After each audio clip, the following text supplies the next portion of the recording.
A gas station in Suburban, Maryland, November 1973.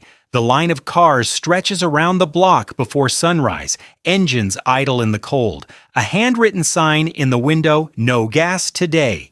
There's a photograph in the Library of Congress from this period, a man and his young son standing beside their car somewhere in the mid-Atlantic states. The son is holding a hand-lettered warning to would-be fuel thieves. The man's expression is not angry. It is bewildered. That face is what this story is actually about. Not the diplomacy, not the OPEC ministers in their conference rooms, not the price charts. The bewilderment of a country that had built everything, every suburb, every highway, every industry, every assumption about the future, on the belief that fuel would always be there, and then discovered, in the space of a few weeks, that someone else held the switch. To understand how complete that dependence was, you have to go back to what America built after 1945. The interstate highway system, 50,000 miles of controlled access road, constructed across 2 decades designed for cars and trucks, suburbs spreading 30, 40, 50 miles from city centers, built on the premise that gasoline cost 25 cents a gallon and always would. An aviation industry that moved from regional curiosity to mass transportation in a single generation. A petrochemical industry that made fertilizers to plastics, pharmaceuticals, the infrastructure of modern life. From crude oil and natural gas, every choice reinforced the next. Cities were built around cars because cars required highways. Highways required suburbs. Suburbs required cars. The whole system was a self-sealing loop, efficient, productive, and resting entirely on a single assumption. U.S. domestic oil production had peaked in 1970 at roughly 9.6 million barrels per day. In the 3 years since, consumption had kept climbing.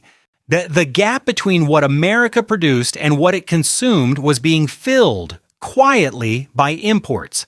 By 1973, about 35% of U.S. energy needs came from abroad. No one had voted for this. It had simply accumulated, one tank of gas at a time.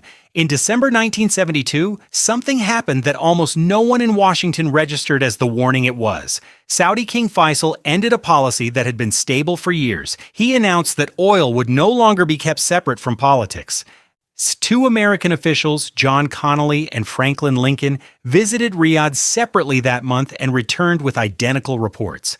The message from Faisal was precise. There could be no further expansion of oil production or economic cooperation unless the United States changed its position on Israel. Kissinger received these reports. He filed them. He did not act on them. Looking back through the sequence of warnings, Faisal's December 1972 declaration, the July 1973 interview in the Washington Post, where Faisal told an American journalist directly that close cooperation would become difficult, the Mobil Corporation running a full-page advertisement in the New York Times warning of economic consequences if U.S. policy didn't shift. What strikes me is not that the signals were hidden. They were published. What broke in October 1973 was not a shortage of information.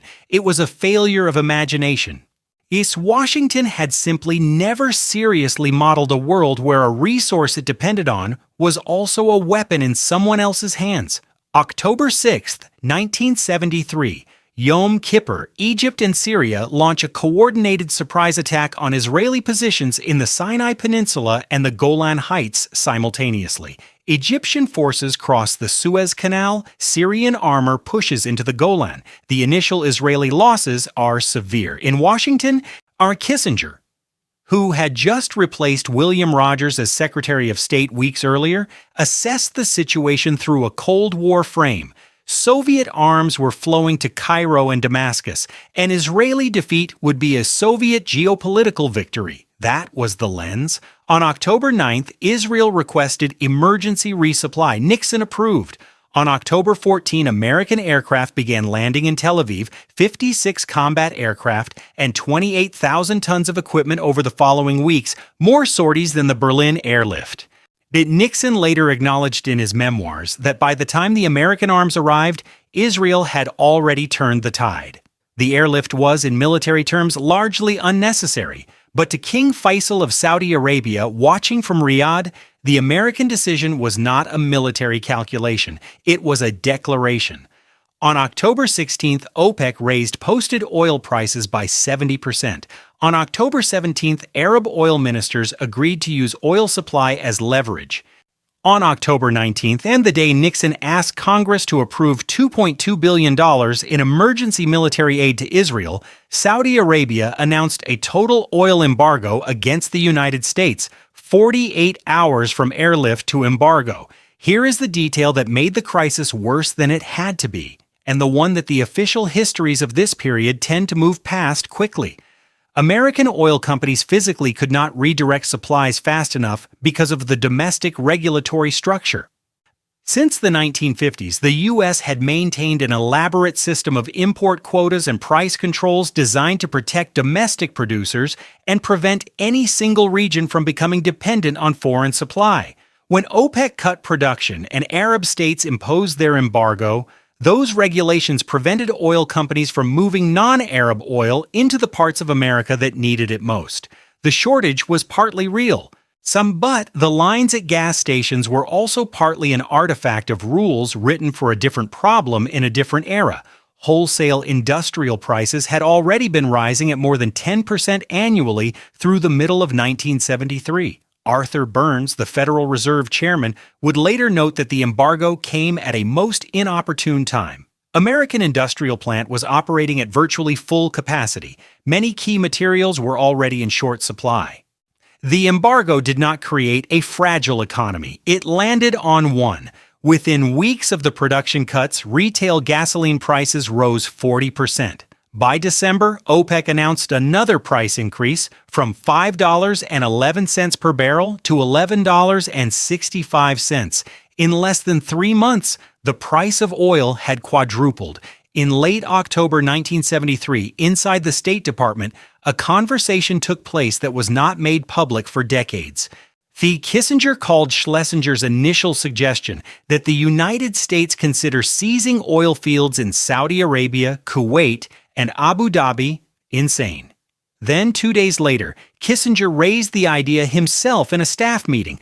"I know what would have happened in the 19th century," he told his staff. "The idea that a Bedouin kingdom could hold up Western Europe and the United States would have been absolutely inconceivable." Schlesinger, for his part, was direct about his own thinking.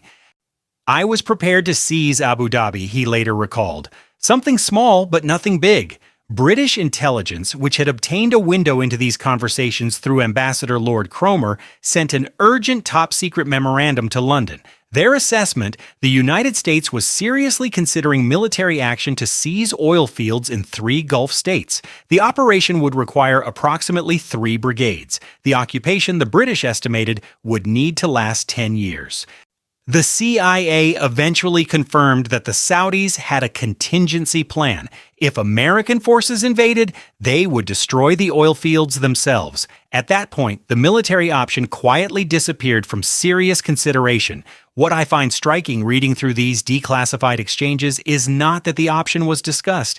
It's that the most powerful country in the world, the country that had won 2 world wars, rebuilt Europe, and designed the post-war international order, was seriously debating an act of colonial seizure because it had allowed itself to become structurally dependent on resources controlled by others.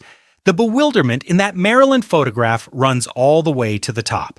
October 19, 1973, Nixon signs the request to Congress for $2.2 billion in emergency military aid to Israel. The figure is telling. The original Israeli request had been for $850 million.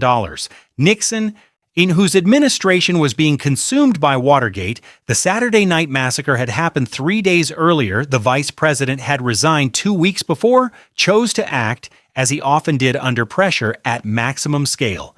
Within 48 hours of the announcement, Saudi Arabia imposed its total oil embargo. Inside the White House, the reports coming in from Treasury and the Federal Reserve were not ambiguous. The country imported 6 million barrels of oil per day. The Arab members of OPEC supplied roughly 25% of that. The embargo, combined with the broader production cuts, was removing millions of barrels per day from a global market that had no meaningful spare capacity. The United States, the country that had once exported oil to the world, that had powered the Allied victory in 2 world wars on the strength of its petroleum production, whose domestic output had been celebrated as a strategic asset for half a century, could not fully power itself. That realization, once it arrived, did not leave. The effects appeared in the most ordinary places. States introduced odd-even rationing. Your license plate determined which days you could buy gas. The national speed limit was lowered to 55 miles per hour across all highways. Sunday gas sales were banned in many states. Heating oil shortages threatened hospitals and schools heading into winter. In November 1973 alone, retail gasoline prices rose 40% not over a year, in a single month. Americans adapted in ways that seemed absurd against the backdrop of the preceding decade. Driving slower, carpooling, installing insulation in houses that had been built when energy was cheap enough that insulation seemed unnecessary. What's worth sitting with is the speed of that psychological shift. In September 1973, filling up a car was an afterthought, something you did without checking the price. By November, it was a source of genuine anxiety, planning, and in some places, confrontation. People stole gas. Fights broke out in lines. A resource that had been effectively invisible because it had always simply been there had become visible, scarce, and political all at once. The infrastructure of daily American life had been built on an invisible assumption. The crisis made the assumption visible. The crisis had a name among economists, though not many people outside academic circles knew it in 1973. It was called the Hubbert Peak. In 1956, geophysicist M. King Hubbert had published a paper predicting that U.S. domestic oil production would peak around 1970 and then decline permanently. He was ridiculed in the oil industry. He was right. In November 1970, U.S. production hit 10.2 million barrels per day. It never reached that level again for nearly 50 years. The implication was structural, not temporary. America was becoming a net importer not because of bad policy, but because of geology. The oil in the ground was finite, and the most accessible reserves had already been found and extracted. What this meant for the crisis was that it was not a problem that could be solved by drilling more wells. The Texas Railroad Commission, which for decades had set production allowances for Texas oil fields to maintain prices, had been operating at 100% capacity since 1972. There was no domestic spare capacity to call on. The embargo hit a country that had already used its buffer. The gas lines were the consequence of choices made or not made across 3 administrations and 2 decades. Kissinger's approach to ending the crisis was characteristic. He flew to Riyadh in November 1973 and asked King Faisal to lift the embargo in exchange for American even-handedness in the Arab-Israeli peace process. Faisal declined. Kissinger then pursued what he called shuttle diplomacy, moving between Tel Aviv, Cairo, Damascus, and Amman, negotiating the military disengagements that the Arab states had made a precondition for lifting the embargo. On January 18, 1974, Israel and Egypt signed a disengagement agreement. The prospect of a broader diplomatic settlement proved sufficient. On March 17, 1974, 5 months after the embargo began, the Arab oil ministers lifted it. Oil prices did not come down. The embargo had been the instrument. The price increase was the lasting result. A barrel of oil that cost $2.90 before October 1973 cost $11.65 in January 1974. That price, nearly 4 times the pre-crisis level, did not return to its pre-crisis range for another decade. The world that existed before October 6, 1973, did not return with the lifting of the embargo. A new set of economic facts had been installed. The crisis produced a set of institutional responses that are still operating today. The Strategic Petroleum Reserve, a system of underground salt caverns in Louisiana and Texas, holding hundreds of millions of barrels of emergency oil, was created directly from the 1973 experience. The International Energy Agency, proposed by Kissinger and established in 1974, was designed to coordinate Western energy policy and prevent one country from being isolated and targeted. Corporate average fuel economy standards for automobiles, mandating minimum fuel efficiency, came from this period. The 55-mile-per-hour national speed limit remained in effect until 1995. The United States also began gradually and inconsistently to develop what would eventually become the largest oil and gas industry in the world, not through the wells of Texas and Louisiana that had peaked, but through new fields in Alaska, through offshore platforms, and eventually through the shale revolution that Hubbard had not predicted.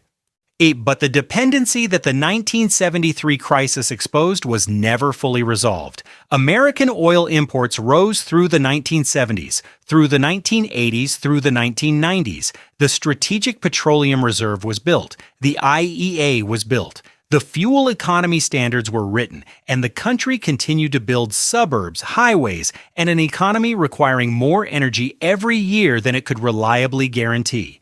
The embargo ended in March 1974. The lines at gas stations disappeared. The speed limit stayed for 20 years, then went.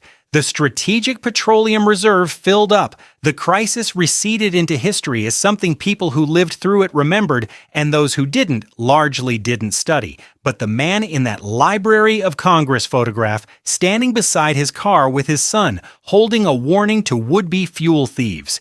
What he encountered in those weeks was not really an energy crisis. It was a confrontation with the hidden cost of a choice. Let the ratio of imports to domestic production quietly climb. None of those decisions had felt like a decision at the time. They had felt like growth and prosperity and the natural order of things. In October 1973, the accumulated weight of those non-decisions arrived simultaneously at every gas station in the country. Kissinger, in his private remarks to his State Department staff during the crisis, had framed the problem as 19th century powers would have, as a question of force. Who can compel whom? The deeper question was different. A society that cannot power itself without depending on the political decisions of distant governments has already surrendered a part of its sovereignty. Not in a war, not in a treaty, in the ordinary, invisible accumulation of daily choices, one tank of gas at a time. That question, who controls the energy that powers the world and what that control actually means, did not end with the lifting of the embargo. It is the question that every subsequent energy crisis, every military deployment to the Persian Gulf, every electric vehicle mandate, every argument about pipelines and solar panels is still trying to answer. 50 years later, it remains open.